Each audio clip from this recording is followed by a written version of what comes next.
April and May 1945.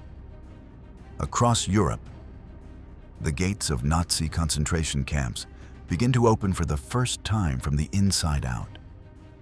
Where only trains packed with deportees, forced labor columns, and SS trucks once entered, now mud-caked tanks roll forward. Jeeps carrying exhausted soldiers and Allied flags flutter over a landscape of ruins. But what those soldiers find on the other side of the barbed wire does not resemble a scene of victory. Rail cars left on dead-end tracks overflow with naked bodies, swollen with decay. Cramped barracks hold tens of thousands of living skeletons mixed with corpses no one has had the strength to remove. Ditches have become open graves. Children reduced to skin and bone stare at the newcomers with bulging eyes. The air is an unbearable blend of excrement, vomit, rotting flesh, stale smoke, and cheap disinfectant. And in the middle of that hell, something else breaks besides the power of the SS. The boundary between justice and revenge, between punishment and release, becomes blurred. For years, a guard's hand gesture, a tilt of the head, and orders spoken in a cold voice decided who worked, who was beaten to death, who boarded a train, who went straight to the gas chamber. Suddenly, those same men appear disarmed, trembling, trying to tear off their insignia, hiding among the starving crowd they had tortured. The balance shifts within hours. In Dachau, Buchenwald, Mauthausen, Bergen-Belsen, Ebensee, Ohrdruf, and so many other camps, prisoners stop being only victims. They point, they shout, they recognize faces, voices, ways of walking. They remember who struck, who selected, who shot, who mocked. And when the executioner's discipline collapses, they take into their own hands an immediate justice that passes through no courts, no lawyers, no files. It is the moment when the jailers discover what it means to have no one left to protect them. This is the story of that breaking point. The day liberated prisoners became judges and executioners of Nazi SS guards. A story in which the horror of the camp system is reflected, reversed, in lynchings, improvised shootings, and organized acts of vengeance that continued even after the official end of the war.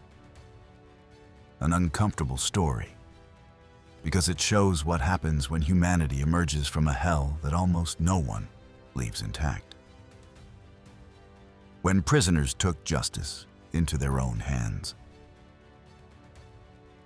In the final weeks of the war, the Third Reich disintegrates at a speed few would have imagined.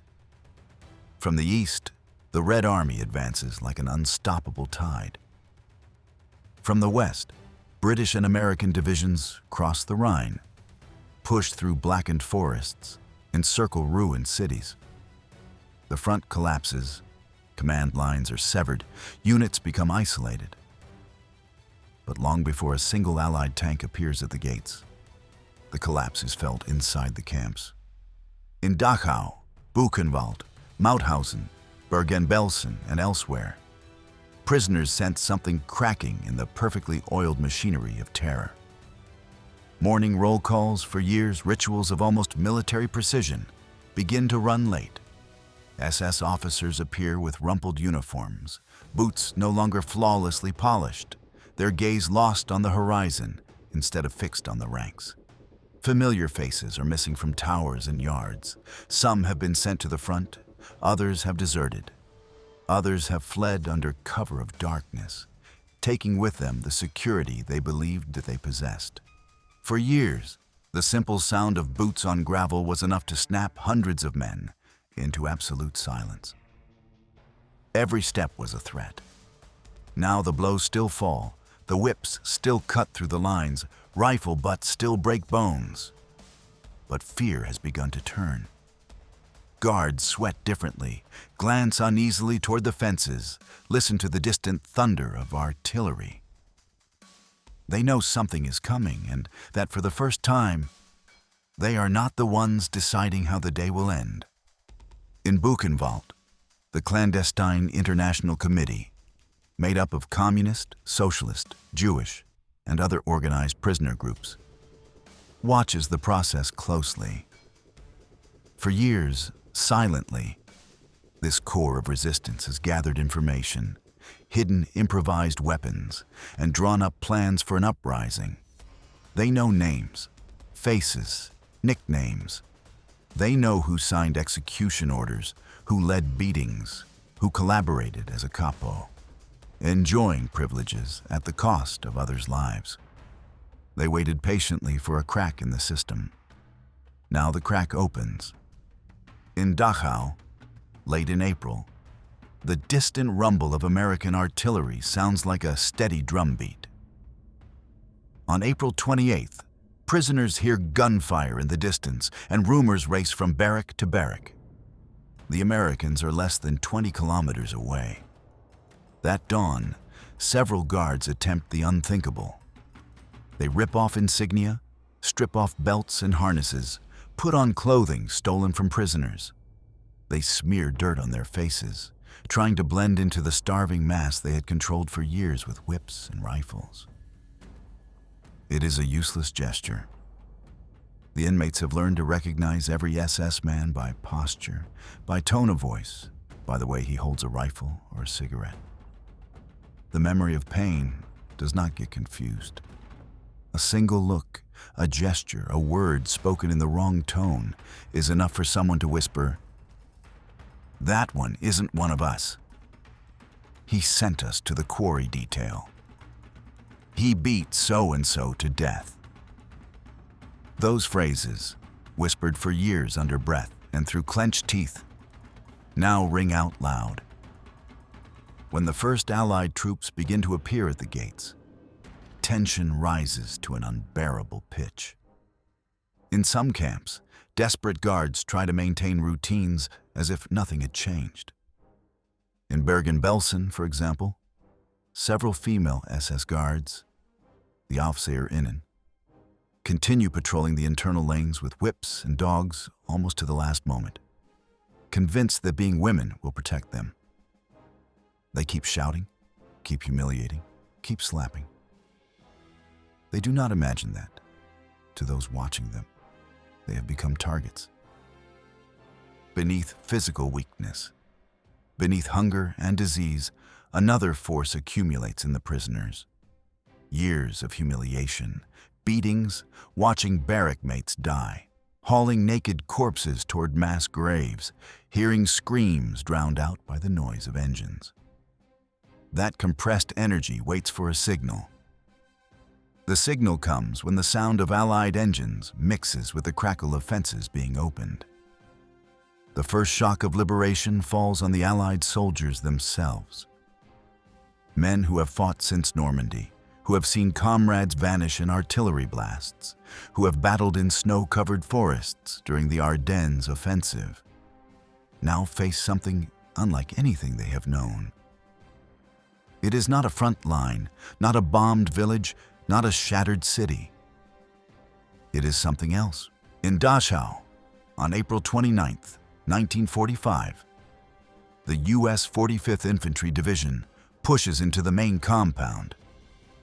Near the entrance, on a side track, they find more than 30 rail cars sitting motionless. The doors are closed. When reconnaissance forces open them, the smell hits like an invisible wall. Inside, hundreds of naked bodies are piled in various stages of decomposition.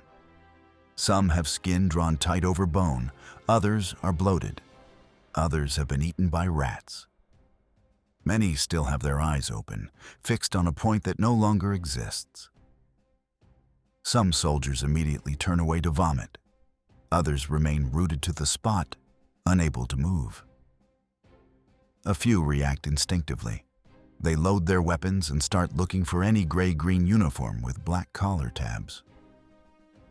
What they have seen goes beyond any training, any speech about a just war, any manual of discipline. Inside the camp, behind the inner fences, Prisoners watch in silence.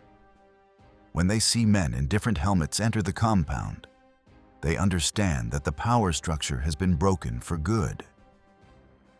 They begin to point, to shout, to mix languages they can barely form. There is no need to understand the words. An outstretched finger, a name sobbed out, a trembling arm aimed at a guard is enough to convey the message. He beat me senseless. He chose my brother in the last selection. He shot those who fell during the march. Each accusation sounds like a sentence. Within minutes, several SS men are pulled from the rest, shoved toward a nearby stone wall, lined up. There is no questioning, no defense, no procedure. An officer gives a brief order. A volley splits the heavy silence. Bodies collapse onto one another. Fresh blood spreads across the dry ground, mixing with the sweet, cloying odor of old death. Prisoners erupt in shouts, tears, applause. It is the first time they have seen SS men fall without innocent people immediately dying in reprisal. For a moment, the terror that ruled every corner of the camp seems to have reversed. The executioners discover what it means when no one answers for them. Military discipline fractures. For many soldiers, the idea of escorting those guards to an orderly trial in the rear becomes almost unbearable after seeing the death trains. Some officers order the shootings to stop, but others, overwhelmed by rage, look away or take part. At several points in Dachau, similar scenes repeat. Groups of SS separated, prisoners pointing, firing squads opening up. At the same time, inside the camp, violence erupts among the prisoners themselves. Capos and auxiliaries who failed to escape are recognized without hesitation. They are dragged through the mud, beaten with stones, with iron bars torn from bunk frames, with bare hands. Some are found hanging from cables and watch posts. Others are thrown against fences that are no longer electrified, but still symbolize captivity. SS bodies join the thousands of dead the camp already held. But this time, not as the result of an administrative order, but of accumulated fury. For the roughly 32,000 prisoners still alive in Dachau, surrounded by some 10,000 corpses piled in barracks, ditches, and rail cars, seeing their tormentors fall has an immediate effect. It is not only revenge, it is the feeling that the world, if only for a few hours, has shifted on its axis. For years, the smallest act of defiance meant the risk of instant death. Now an outstretched arm, a tattoo on a forearm, a precise memory is enough to condemn an SS man. The word of those reduced to numbers outweighs, for the first time, the collar insignia. Dachau is not an isolated case. In Ohrdruf, one of the first subcamps discovered by the Americans, soldiers find unburied bodies, prisoners in agony, and execution structures still standing. There too, blows are struck, shots fired on impulse. Clashes erupt between survivors and guards who could not flee. The pattern repeats. SS authority collapses in hours. Prisoners' rage is unleashed in minutes. While this happens, Buchenwald's collapse takes another form. Here, prisoners have been preparing for a long time.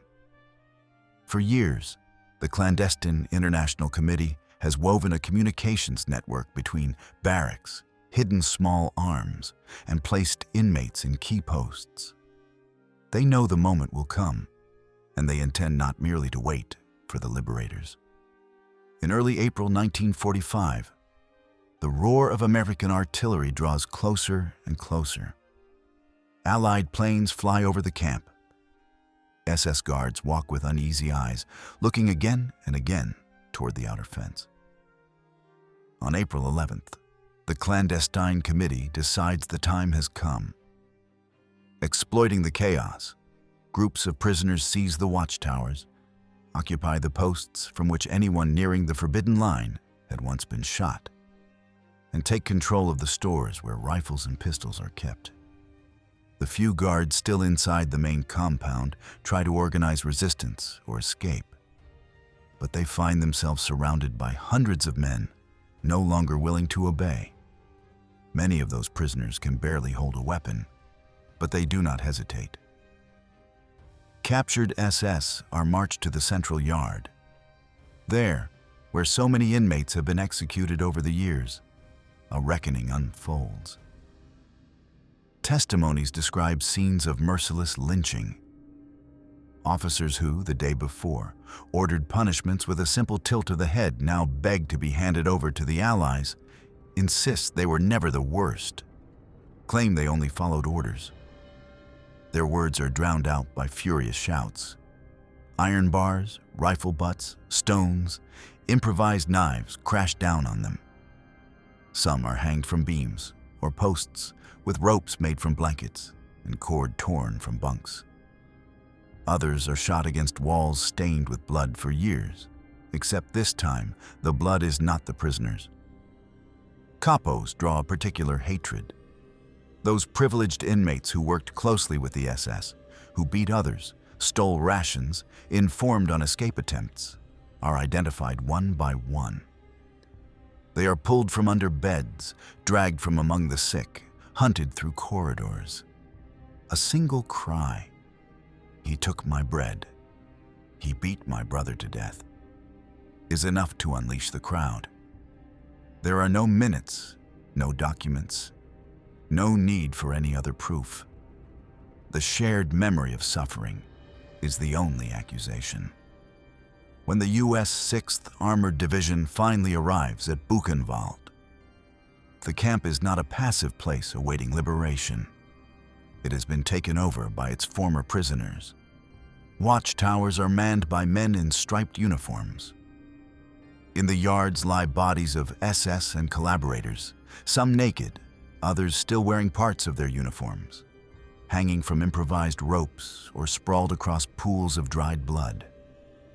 Soldiers note in their diaries that they have never seen such a pure concentration of hatred and despair. To the south, in Austria, Mauthausen rises on a hill like a medieval fortress. For years, its stone walls have loomed over the quarries where prisoners climbed up and down the so-called stairway of death, carrying granite blocks until they collapsed.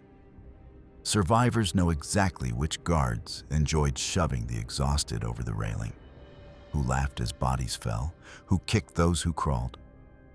On May 5th, 1945, when American tanks crossed the main entrance, the camp is saturated with corpses, terminally ill men, and prisoners who can barely stand. The reception is a delirium of raised arms, shouts in dozens of languages, tears and nervous laughter. Yet, amid that tumult, many eyes search for something more than the stars on Allied helmets. They search for uniforms, faces, figures they know all too well. Guards who did not flee try to surrender in formation. Some raise their hands, others have thrown down their weapons. But the ground no longer belongs to them. Spanish, Czech, Polish, Soviet, French, and German anti-fascist prisoners, who know every corner of the camp, step forward, point them out, separate them from the rest. They shove them toward the central yard, toward the square where they have so often stood through endless roll calls in rain or snow. There, before the walls, the reckoning erupts. Testimonies speak of men knocked down with fists, kicked on the ground, beaten with stones and clubs until skulls split and blood runs through the seams of the stone. Some guards are hanged from improvised nooses. Others are shoved from walls and stairways. The violence is so intense that some bodies become unrecognizable. Spanish survivors will recall decades later how they searched for specific capos who had tortured their countrymen in the quarries, dragged them out of barracks, and felt that no amount of blows could make up for what had been endured. In the Ebensee subcamp, liberated on May 6th, brutality takes on an even more extreme edge. Beneath the mountains, long underground galleries meant for armaments production are filled with abandoned corpses. On the surface, more than 18,000 prisoners are crammed together under impossible conditions. The few SS still there know there is no escape. Some try to run toward American lines with their hands raised, but the starving crowd, until then barely able to walk, cuts them off. Prisoners, reduced to shadows of themselves, find a final reserve of strength. They hurl themselves at guards with stones, planks, tools stolen from workshops. Several are dragged through the camp streets, beaten until bones crack. Others are hanged from power poles, their bodies swinging above mud thickened with blood. At Ebensee, violence does not distinguish between veteran SS men and newly arrived recruits, between tower guards and kitchen aides. To those striking, all wear the same uniform. All embody the same system. Farther north, on April 15, 1945, the British enter Bergen-Belsen. What they find exceeds even what they had imagined from earlier reports. More than 60,000 prisoners are still alive, but they are little more than skeletons covered in sores. Typhus, dysentery, and extreme starvation have pushed them to the brink. Around 13,000 unburied corpses lie among the huts, piled in heaps, scattered across the mud, sunk into pools of excrement and rain. The stench is so dense that soldiers advance with cloths over their faces, some wearing improvised masks. In the midst of that apocalyptic landscape, there are still SS guards and female guards inside the camp. Some fled the night before, stripping off their uniforms, but many chose to stay, convinced they could surrender, be treated as prisoners of war, and save their lives. The women guards, the Aufseherinnen, some notorious among prisoners for their cruelty, still wear the uniform, believing their sex will place them beyond punishment. When prisoners understand that SS authority has evaporated, the reaction is as brutal as their own condition. Men who can barely stand force themselves upright, lean on one another, and stagger toward the guards.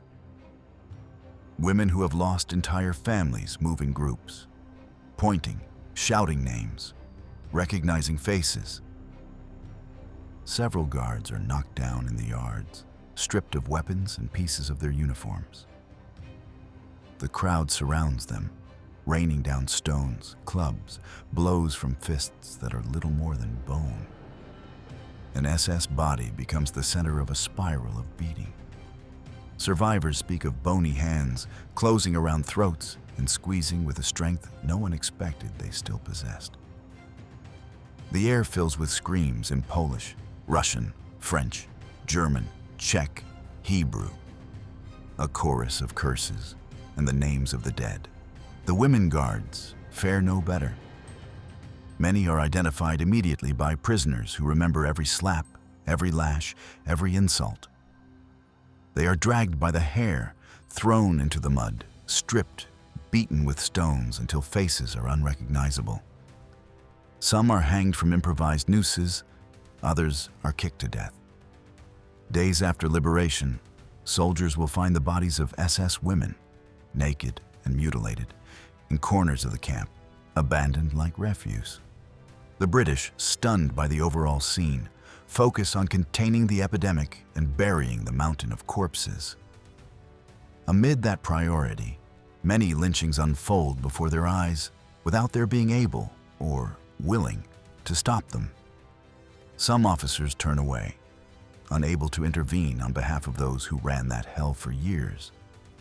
Others try to organize formal arrests, but are overwhelmed by chaos and by the physical weakness of their own men, who can barely endure what they are seeing. The psychological impact of all this is devastating for everyone involved.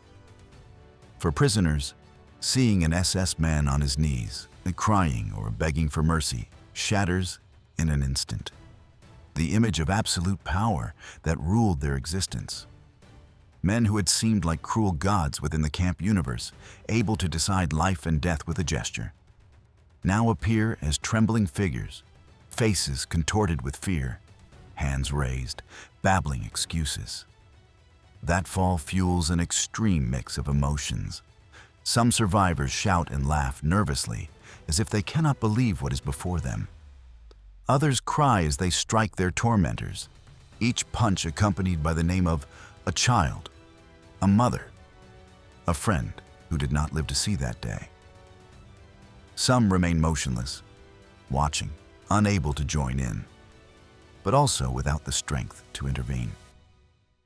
No one had prepared those men and women to move within hours, from absolute helplessness to the power to decide the fate of those who had ruled them for years.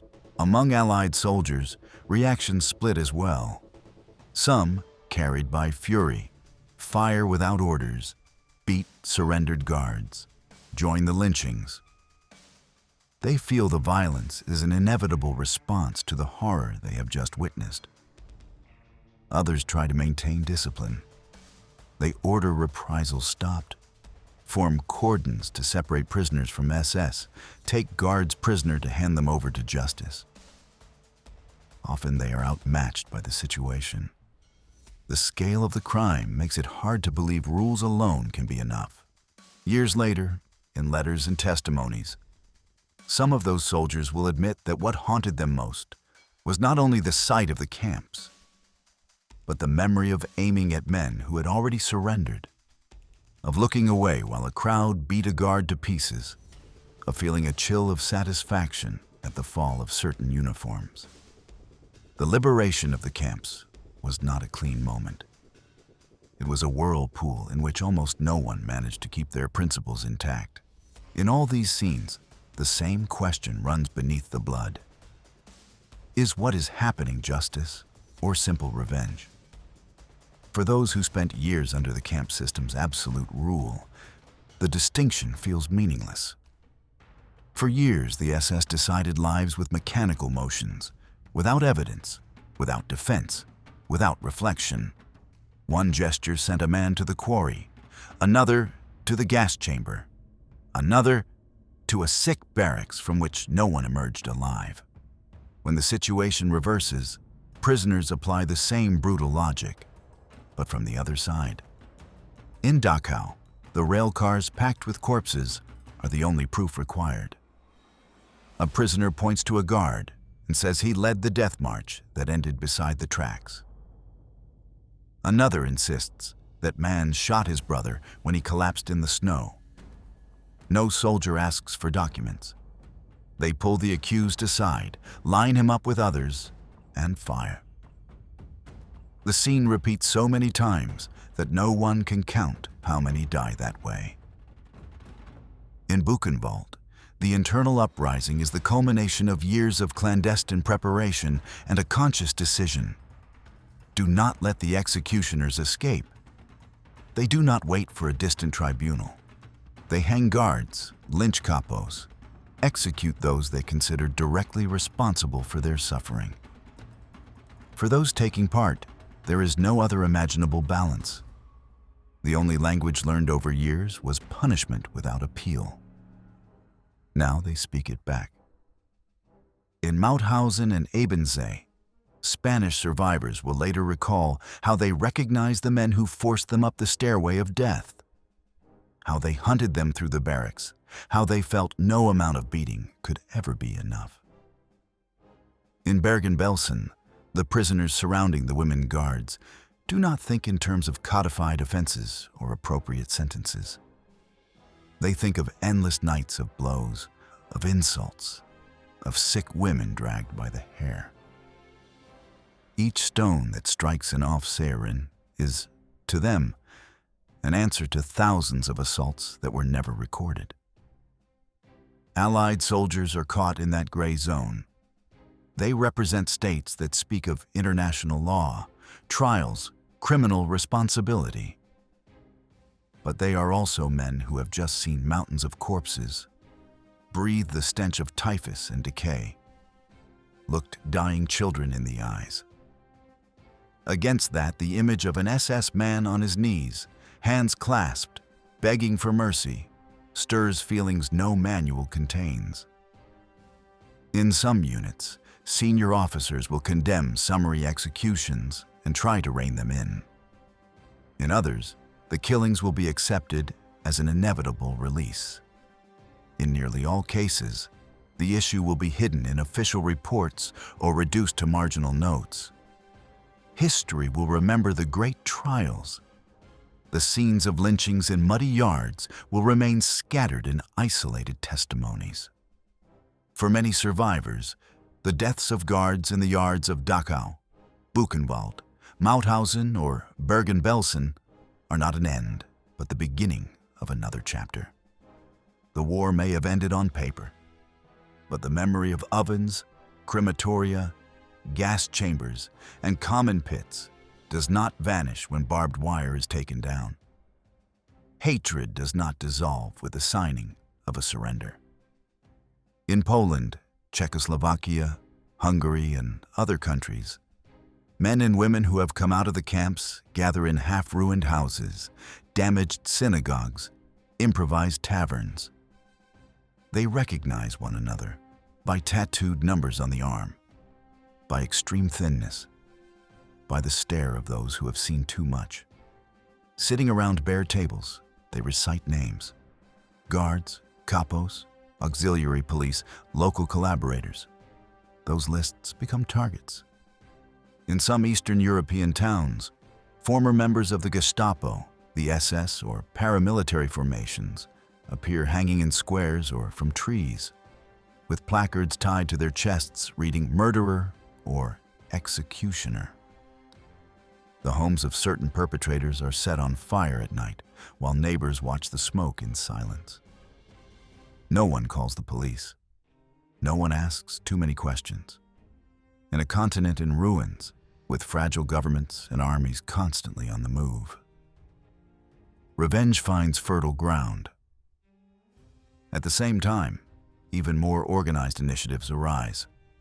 Among them stands out a group that will take the name Nakam, revenge in Hebrew, led by Abba Kovner, a survivor of the Vilna Ghetto.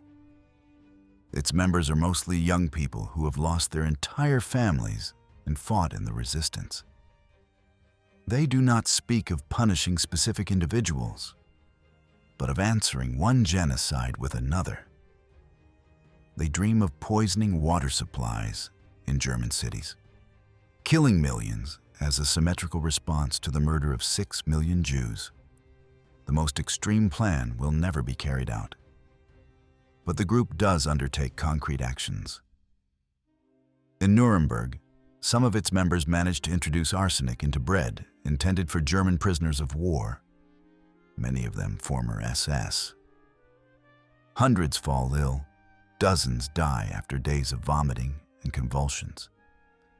Allied authorities try to minimize the incident and shroud it in silence, fearing the impact of publicly acknowledging an organized act of vengeance by survivors. But among survivors, the news spreads quickly. It is proof that some are not willing to leave all justice in the hands of tribunals. In the displaced persons camps scattered across Europe, where tens of thousands of former prisoners wait for an uncertain future, the line between victim and perpetrator becomes blurred again. Among those awaiting visas or transfers are capos, collaborators, even low-level guards who have changed identities and present themselves as the persecuted. It is not always the authorities who detect them. A gesture, a word, an accent, a scar can be enough for other survivors to recognize them. When that happens, small improvised trials are organized. A table, a group of accusers, an accused. Testimonies are heard. Scenes from barracks, yards, quarries are recalled. The sentence is rarely anything but death. Sometimes it is carried out with blows in a secluded corner, other times with a discreet shot in the night. Bodies vanish into mass graves, forests, dumping grounds. Official reports will speak of unknown reprisals. Survivors will know exactly what happened. In territories occupied by the Soviet Union, the situation takes on another tone. Soviet authorities run their own mass proceedings, deport former collaborators, execute suspects, move entire populations. In that context, a handful of ex-SS men disappearing without trial barely draws attention. In some cases, it is even openly tolerated for groups of survivors to settle a guard's fate on their own, even in Germany itself. There are stories of survivors who return to their hometowns or to places they lived before deportation and discover that certain perpetrators have resumed an apparently normal life. They work in shops, municipal offices, workshops. For those who recognize them, seeing them behind a counter is unbearable. Sometimes discreet executions are arranged. A man is followed into a dark doorway, a shot is heard. His body appears the next day in a ditch. No one saw anything. No one says anything. Silence becomes a form of complicity. In other cases, humiliation becomes part of punishment. Former guards are forced to march naked through the streets with placards around their necks detailing their crimes. Collaborators are shaved and marked, forced to dig pits for corpses before being thrown into them. The roles reverse. Those who once decided others' fates with a gesture are now exposed and unprotected. Meanwhile, the major international trials move forward. In Nuremberg and other courts, tons of documents are examined, photographs displayed, films shown, witnesses called. Several leaders of the Nazi regime and those responsible for the camp system are convicted and executed. But for many survivors, those verdicts come too late, reach too few, and feel remote. The revenge carried out with their own hands, by contrast, is immediate and tangible. The most repeated image of liberation shows barbed wire opened, Allied tanks passing through gates, prisoners raising their arms, flags waving against a backdrop of barracks. All of that happened. But alongside those scenes were also rail cars full of corpses opened before desperate soldiers' eyes, lynchings in muddy yards, guards' bodies hanging from posts, summary shootings beside blackened walls, vengeance plans that stretched on for years after the war's official end. Inside the camps, in those days of 1945, almost no one spoke of justice in legal terms. Prisoners pointed out their tormentors, the Allies fired or stood aside, and the guards fell in the very space where, for years, they had dictated life and death. For many survivors, that was the only imaginable balance. For others, it became a memory they could barely speak about without feeling tainted by the same brutality they had endured. The truth is that after a system of terror built on gas chambers, cremation ovens, death marches, forced labor, and calculated humiliation, no one emerged unscathed. Not the victims, not the perpetrators, not the soldiers who came to open the gates. In Dachau, Buchenwald, Mauthausen, Bergen-Belsen, Ebensee, and so many other places, the story of liberation was written not only with the blood of those already dead, but also with the blood of SS guards executed in those hours. That is the other side of victory. The moment when prisoners executed Nazi SS guards after the camps were liberated, and when humanity, exhausted and broken, revealed just how completely the line between justice and revenge can vanish when people emerge from a hell designed precisely to erase all limits.